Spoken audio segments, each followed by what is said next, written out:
latar belakang. Pada saat ini, podcast menjadi salah satu tren di Indonesia.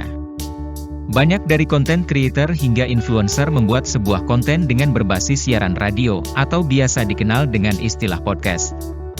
Para penonton merasa tertarik dengan adanya konten tersebut sebab terdapat sebuah proses diskusi menarik yang disajikan secara santai. Podcast merupakan salah satu media konten yang banyak mendapat perhatian masyarakat. Sebab terkesan lebih fleksibel dan intens apabila dibandingkan dengan siaran radio pada umumnya.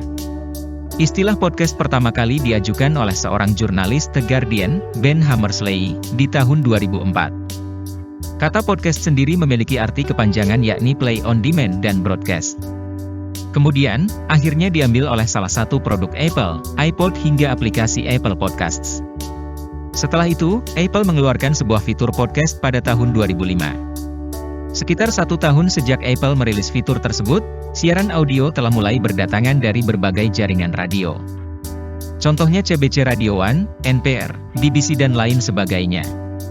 Pada sekarang ini, tak hanya media penyiaran besar saja yang dapat membawakan podcast, tetapi kamu bisa menjadi salah satu orang yang dapat membawakan podcast.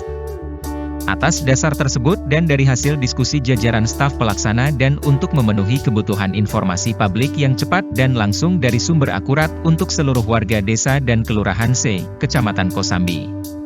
Penjaringan ide. Penjaringan ide dilakukan dengan rapat koordinasi maupun diskusi lapangan guna mendapatkan ide-ide dan inovasi untuk meningkatkan pelayanan yang semakin baik. Pemilihan ide.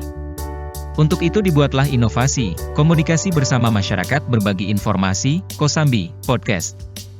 Adapun tujuan inovasi ini adalah 1. Menyampaikan informasi lebih cepat dan akurat. 2. Bagian publikasi kinerja pegawai Kecamatan Kosambi. 3. Membangun kredibilitas dan fleksibilitas terhadap masyarakat. Manfaat inovasi. Manfaat dari inovasi ini adalah 1. Menekan biaya publikasi konvensional. 2. Wadah bagi masyarakat untuk menyampaikan pendapat di media sosial. 3. Akurasi informasi dan melawan berita hoaks yang beredar di masyarakat.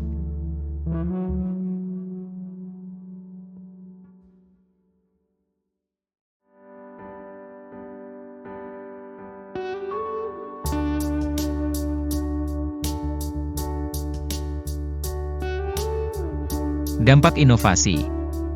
Dampak dari adanya inovasi adalah dapat membangun kredibilitas dan fleksibilitas terhadap masyarakat.